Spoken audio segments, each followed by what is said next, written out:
Selamat pagi, perkenalkan nama saya Milin Wisha, NIM 114200060, dan di sini saya akan menjelaskan mengenai uji pembahasan praktikum geomorfologi acara keempat mengenai bentuk lahan asal proses struktural.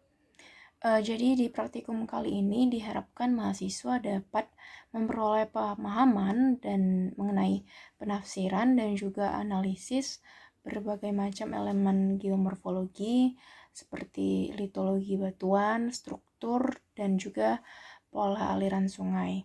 Pada praktikum kali ini digunakan dua peta dasar yang merupakan peta topografi pada lokasi yang berbeda. Pada peta pertama digunakan peta topografi pada daerah Kecamatan Sitimulyo, Kabupaten Bantul, Daerah Istimewa Yogyakarta.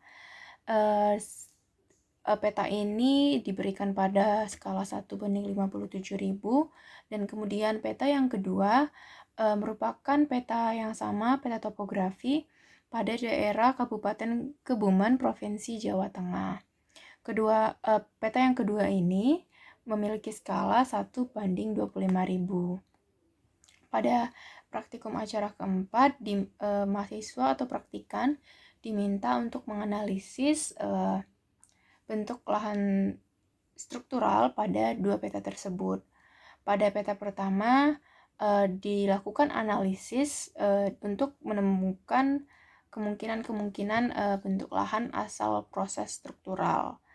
Ada beberapa kenampakan, di mana yang pertama dapat diamati pada sisi tenggara peta 1 tersusun oleh daerah dengan kontur yang rapat sehingga dapat dikatakan memiliki kecuraman yang tinggi, dan ini berarti resistensi batuan pada daerah tersebut juga tinggi, karena pada batuan dengan resistensi yang rendah erosi akan lebih mudah terjadi dan akan lebih mudah membentuk dataran, dan tidak lama, jikapun sebelumnya membentuk suatu pegunungan, tidak akan lama bertahan.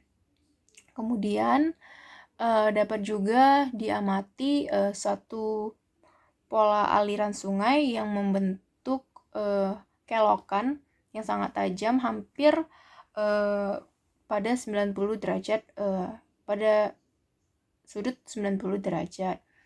Ini dapat mengidentifikasikan satu kenampakan struktur geologi sesar, yang dimana kemungkinan sesar pada daerah ini adalah sesar mendatar.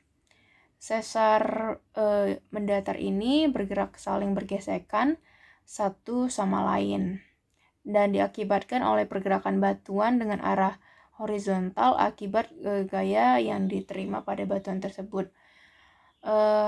Sesar ini selain itu juga dapat dilihat kenampakan yang lain, seperti kenampakan suatu pola aliran pada daerah tersebut, pola aliran sungai yang membentuk suatu aliran trelis. Pola aliran trelis ini juga menunjukkan suatu kepenerusan pada sungai, di mana pola aliran ini juga menunjukkan terletak pada daerah yang memiliki kerapatan kontur lebih rendah, dan di sebelah kiri kanannya terdapat kontur yang lebih rapat yang menunjukkan kemiringan ketinggian yang lebih tinggi. Nah, pada ujung daripada sungai-sungai tersebut terdapat juga mata air yang dipetakan sama menunjukkan suatu kepenerusan layaknya sungai tersebut, di mana mata air tersebut terletak pada ketinggian lebih tinggi. Hal ini dapat mengindikasi bahwa mata air tersebut bersumber dari air hujan. Hal ini sangatlah normal karena memang mata air sering dijumpai pada daerah pegunungan. Akan tetapi ada juga kemungkinan lain bahwa mata air tersebut terbentuk akibat perkembangan struktur geologi pada lapisan batuannya.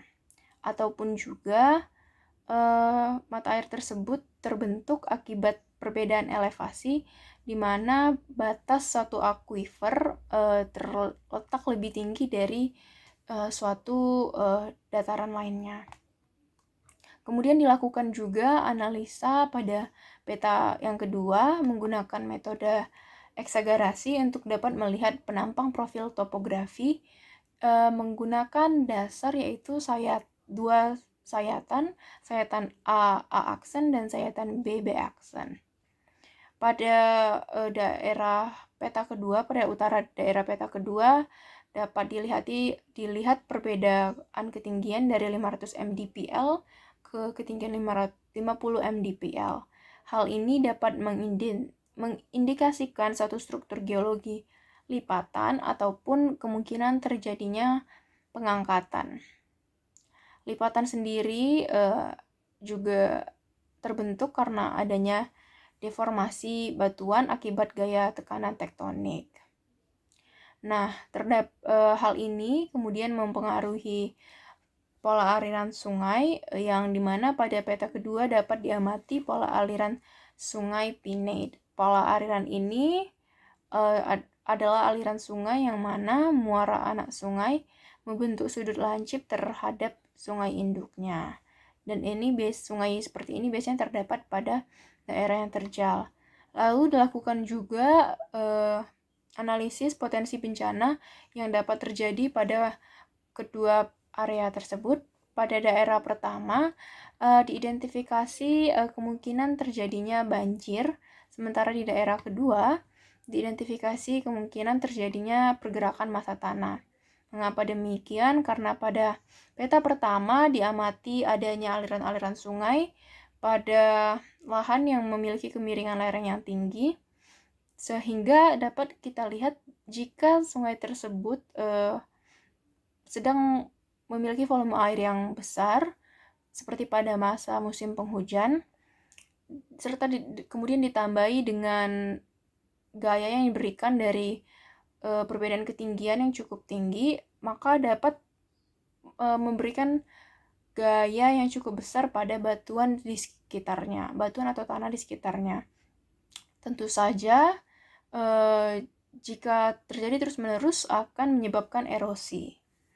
Dan jika tidak terdapat banyak area resapan air, ini juga dapat mengakibatkan terjadinya banjir. Sementara pada peta kedua, diidentifikasikan gerakan massa tanah karena terdapatnya perbedaan ketinggian.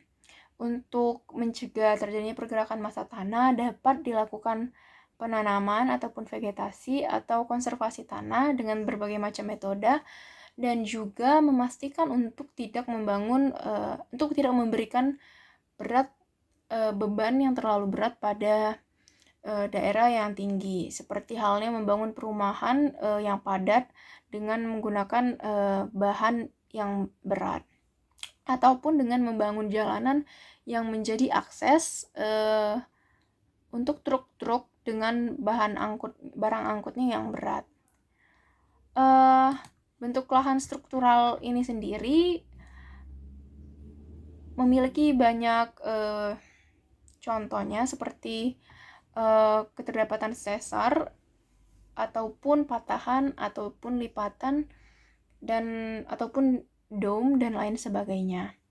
Salah satu studi kasus mengenai pengelolaan bentuk lahan struktural yang saya pilih ialah studi kasus data gempa sepanjang cincin api zona selatan wilayah Jawa Barat pada tahun 1999-2009, atau judulnya Analisa Sesar Aktif Menggunakan Metode Focal Mechanism. Salah satu contoh dari struktur yang dimiliki oleh bentuk lahan struktural yang saya pilih ialah sesar, di mana daerah sesar seringkali dikatakan rawan terjadinya gempa. Oleh karena itu, salah satu pengelolaan yang dapat dilakukan pastilah yang berkaitan dengan pengurangan efek daripada gempa bumi ataupun dapat disebut sebagai mitigasinya. Pengelolaan yang saya pilih berupa pengelolaan sebelum terjadinya gempa tersebut dengan metode focal mechanism.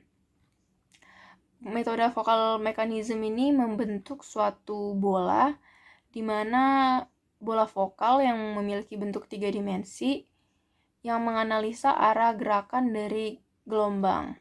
Dari sini juga kita dapat menentukan nanti epicentrum dari suatu gempa bumi dan juga orientasi dari gempa bumi itu sendiri. Selain gempa, metode ini juga dapat untuk menganalisa tsunami, di mana pada studi kasus ini telah diidentifikasi zona daerah sesar yang menimbulkan gempa bumi dari tahun 1999 hingga tahun 2009.